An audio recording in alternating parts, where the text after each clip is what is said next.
Welcome back to Shall Make, Shall Be. Our first speaker this evening is Lexa Walsh, who makes projects, exhibitions, publications, and objects employing social engagement, institutional critique, radical hospitality, and community building. Her upbringing as the youngest child of 15 informs her work, as does practicing collectivity while coming of age in the post-punk scene of the 1990s Bay Area. Embedded in her practice, she works as an arts laborer, organizer, curator, and archivist. Walsh has founded or co-founded several arts platforms, including the Heinz Afterworld Lounge, an experimental music venue, Toykestra, an all-women, all-toy instrument ensemble, Oakland Stock, a branch of the Sunday Soup crowdfunding network, and most recently, the Bay Area Contemporary Arts Archive, a platform for the preservation of arts ephemera. Walsh has also worked as an artist-in-residence and/or curator at a variety of arts institutions, including a term as social practice artist-in-residence at the Portland Art Museum, and several years as a curator and administrator at CESTA, a Czech art center.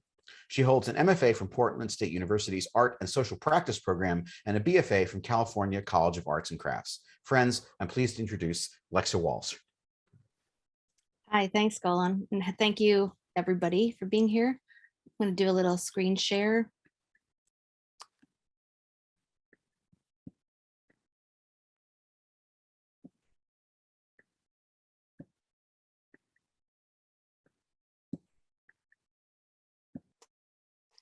Okay, I'm Lexa, and yes, I am youngest of 15 children.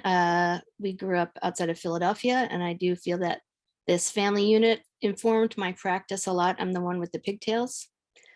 And then I grew up and turned into a musician and artist, probably to the dismay of my family.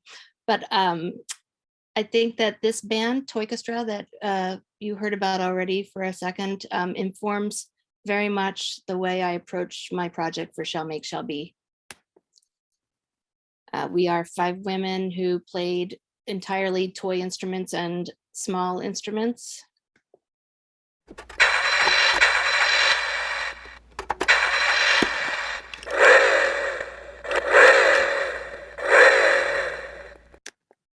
And these are mostly analog or small electronic instruments that we would plug into contact mics. And we toured all over the place, in Europe especially. Here's an example of a song.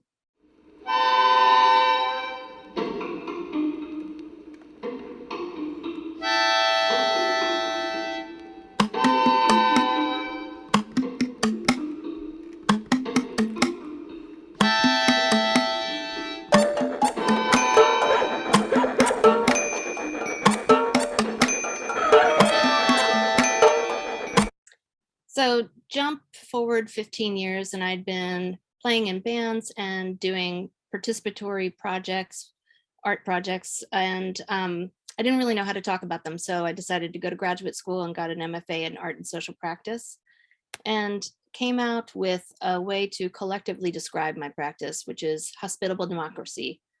And I call it a platform for multiple voices across power structures for people and objects.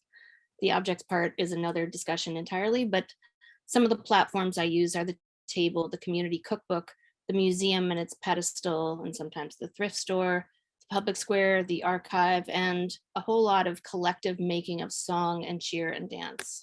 So over the years, I've done tons of projects, bringing people together to write jingles or songs about art or songs about work, or protest songs, or songs about cabin fever. And in 2013, I was invited to work with the Oakland Museum of California's Natural History audio archives. And with those and collected sounds from the museum, I made basically a toy instrument called Soundstation. And this project I'm talking about because my Shall Make, Shall Be project is very much based on this. So throughout the program, this was for a show called We Customize. The instrument and many other people's works were developed and played and customized throughout the time that the show was on. And it had loops and accent sounds and We banged our heads with it. That was the the red-tailed hawk. And children of all ages came to play. One of the security guards, Beverly, used to come in during her break. So that project and how that was played basically informs my project for Shall Make Shall Be. I am working with the First Amendment, freedom of religion, speech, press, assembly, and petition. Congress shall make no law respecting an establishment of religion or prohibiting the free exercise thereof, or abridging the freedom of speech or of the press, or the right of the people peaceably to assemble and to petition the government for a redress of grievances. What does free speech for us Americans mean?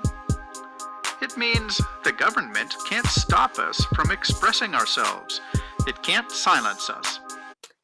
So in my project, like in the sound station, I have loops of sounds that express education about the First Amendment, people expressing their First Amendment rights, sounds of religion, sounds of protest, sounds of the press.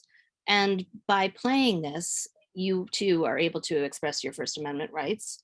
And I even express my own by fair use, by taking samples. So this is the board that will be built. It's being built in New York, which is why I don't have a picture of the actual thing. The components are the board with sound, and there are images similar to the ones from Oakland Museum. There are 9 long play loops and 17 accents, and there's going to be signage about how to play. So you can play polyphonically. So you can play a loop and then play the accent sounds on top of the loop, and you can cancel them. Every time you hit the button, it starts the sound over and over again. And I'll explain that in real life with a toy instrument when we're done. There's a website with research and the full-length recordings of the samples, and also more samples because I just can only fit so much on the machine. And then you can take a deeper dive into these samples and what they represent, legal cases about the First Amendment, and then contemporary editions, because honestly, since November, when I finished the sound version of this project, every week there's a new news story about the First Amendment being tested and interpreted. And then there's going to be a zine as a takeaway, which will have a sort of punk rock aesthetic, but it's a way to bring the project home and hopefully continue the conversation. So I've taken these samples and mixed them in GarageBand, very lo-fi. And this is what the back end looks like. It's an iPack with the samples. And this is what the program looks like on the real back end. And so here are just a few examples. Here's an accent of Jimmy Sweat. Jesus uttered these words 2,000 years ago. I don't mind being remembered for the service I give. I know that you want to. Damn your silicone. That's Lenny Bruce. And then I was interested in how there's some sort of pop culture reimaginings of the First Amendment, like Scabby the Rat, and that has become Scabby the Rat has become this kind of hero of First Amendment rights. Scabby.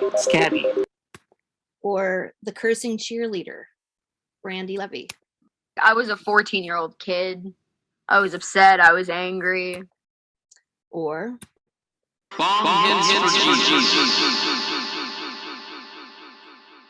and I have protests that I've been to.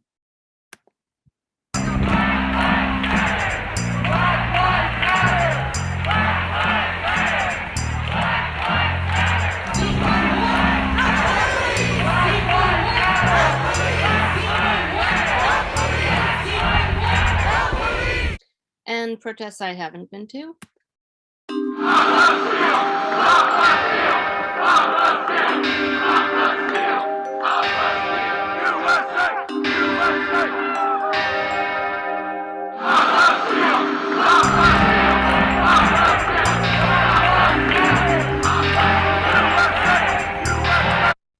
interested in what happens when you listen to those together or side by side, or combine 3 different religious sounds together. Like what conversations can come out of juxtaposing these different sounds.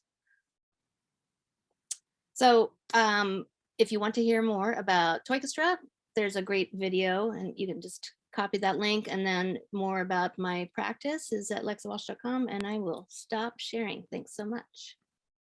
I just want to give you. Were you're gonna demonstrate something, Alexa? Yeah. That's awesome. Very lo-fi, but this is how you play a toy instrument.